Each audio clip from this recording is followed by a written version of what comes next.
നിങ്ങളുടെ favourite shows ഇനി ഒരിക്കലും മിസ്സാവില്ല. ഇപ്പോൾ C5 കാണും നിങ്ങളുടെ ഫേവറേറ്റ് ഷോസ് തികച്ചും സൗജന്യമായി. നിങ്ങളത് തെറ്റിദ്ധരിച്ചു, അത്രേ ഉള്ളൂ. എന്താ നിങ്ങൾക്കിടയിലെ പ്രശ്നം? ഞങ്ങൾക്കിടയിൽ ഒരു പ്രശ്നവുമില്ല.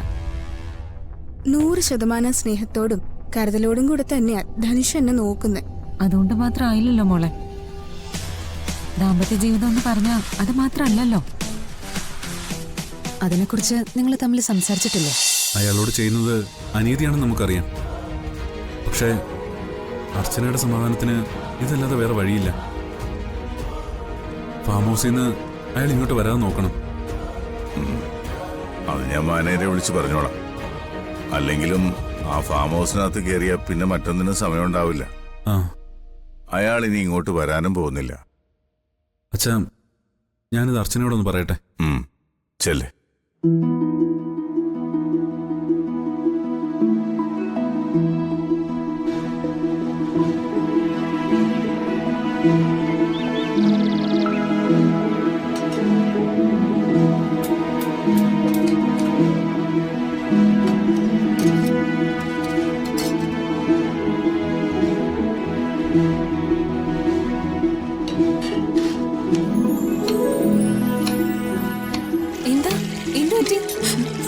എന്തിനാ കരയുന്നേ? കരയാതെ കാര്യം പറ. കരയാൻ മാത്രം ഇപ്പൊ എന്താ ഉണ്ടായേ? ആരെങ്കിലും നിന്നെ വഴക്ക് പറഞ്ഞു? വഴക്ക് പറഞ്ഞാണെങ്കിൽ ഞാൻ സഹിച്ചേന്. ഇതെന്നോടൊന്നും മിണ്ടിയത് പോലുമില്ല. ആര്? നന്ദേട്ടൻ. നന്ദേട്ടനോ? എന്താ ഉണ്ടായേ? ഞാൻ ഇങ്ങോട്ട് വരുമ്പോ നന്ദേട്ടൻ റൂമിൽ നിന്ന് വരുന്നത് കണ്ടു. എന്നിട്ട് നന്ദേട്ടനോട് സോറി പറയാന്ന് കരുതി ഞാൻ അകത്തേക്ക് ചെന്നു. എന്നെ കണ്ട് നന്ദേട്ടൻ നിന്നു. ഞാൻ അടുത്ത് ചെന്നിട്ട് നന്ദേട്ടാന്ന് വിളിച്ചു. ഞാൻ സോറി പറയാൻ തുടങ്ങുമ്പോഴേക്കും നന്ദേട്ടൻ മുഖം തിരിച്ച് ഒറ്റ പോക്ക. എന്നെ മൈൻഡ് ചെയ്തത് പോലുമില്ല. നീ വിഷമിക്കണ്ട മോളെ.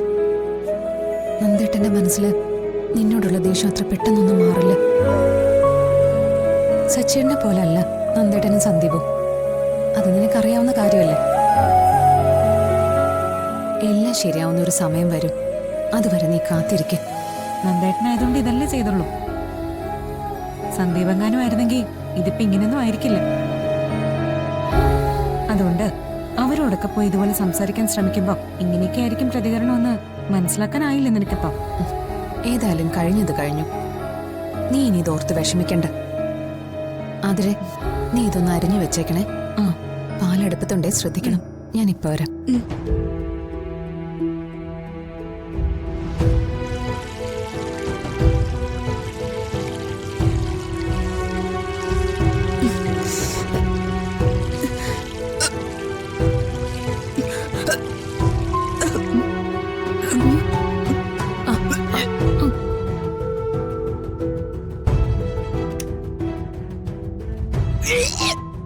അയ്യോ മോളെ, എന്ത് പറ്റി? എന്താ?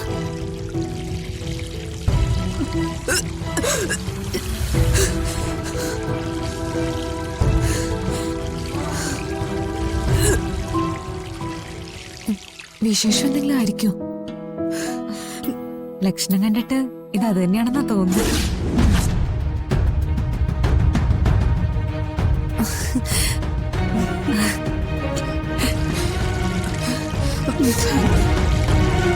ഈശ്വര, അവനെന്നെ ചതിച്ചോ?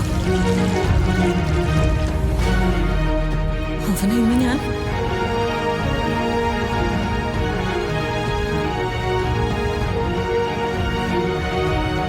നിന്റെ ഡേറ്റ് ഒക്കെ കറക്റ്റ് ആണോ? നീ പ്രഗ്നന്റ് ആണോ?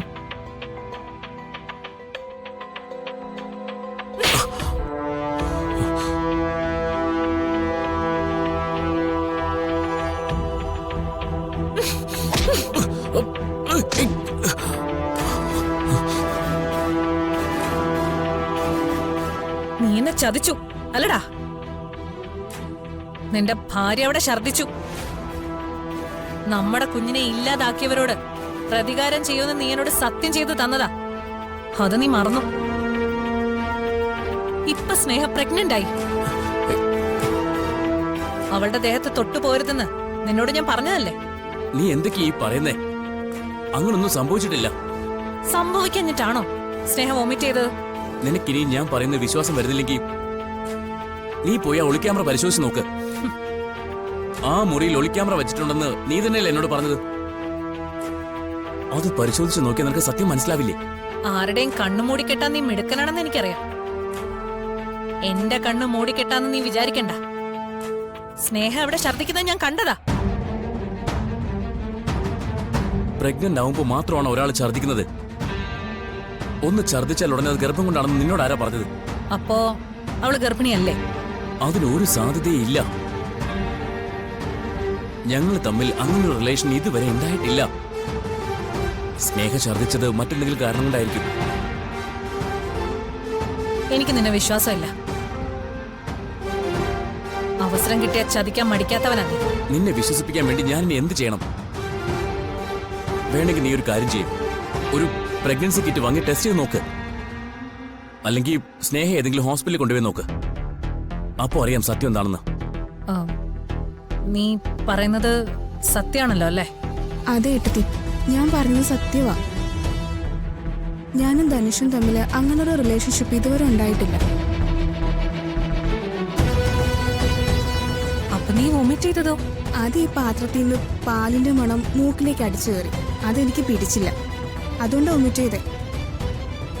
നിങ്ങളത് തെറ്റിദ്ധരിച്ചു, അത്രേ ഉള്ളൂ. എന്താ നിങ്ങൾക്കിടയിലെ പ്രശ്നം? ഞങ്ങൾക്കിടയിൽ ഒരു പ്രശ്നവുമില്ല. 100% സ്നേഹത്തോടും കരുതലോടും കൂടെ തന്നെയാ ധനുഷ് എന്നെ നോക്കുന്നത്. അതുകൊണ്ട് മാത്രം ആയില്ലല്ലോ മോളെ. ദാമ്പത്യ ജീവിതം എന്ന് പറഞ്ഞാൽ അത് മാത്രമല്ലല്ലോ. അതിനെക്കുറിച്ച് നിങ്ങൾ തമ്മിൽ സംസാരിച്ചിട്ടില്ല? എന്തുകൊണ്ടാന്ന് അറിയില്ല, ഈ വിഷയത്തെക്കുറിച്ച് സംസാരിക്കാൻ ധനുഷിന് ഒട്ടും താല്പര്യമില്ല.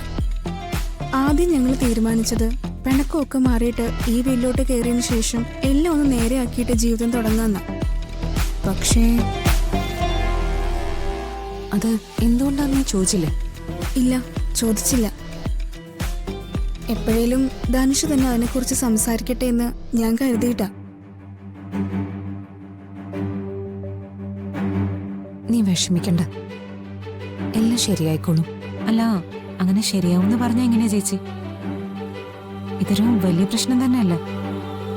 ധനുഷിന്റെ ഭാഗത്ത് എന്താ പ്രശ്നമെന്ന് നീ തന്നെ ചോദിച്ച് മനസ്സിലാക്കണം മോളെ.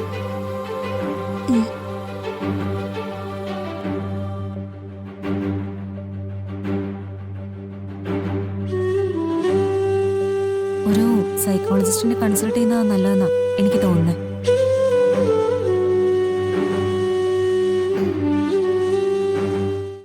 ഡൗൺലോഡ് ചെയ്യൂ C5 ആപ്പ്. കാണൂ എല്ലാ എപ്പിസോഡുകളും സൗജന്യമായി.